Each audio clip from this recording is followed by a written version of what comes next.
Hi everyone, my name is Benitha. I want to thank God for the amazing things He has done for me. I was very sick. I did not know what to do.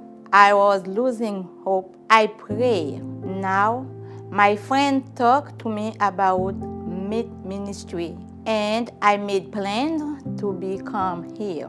When I got here, I put my trust in the Lord for everything that has been done. It was first introduced by prayer that increased my faith. At home, my blood sugar was running about 450.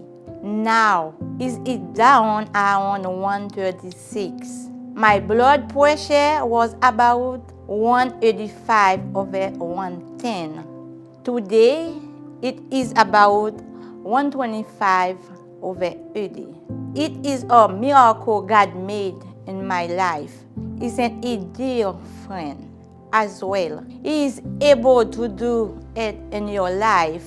Just put your trust in Him and settle your mind to do His will for you and to walk in His promises.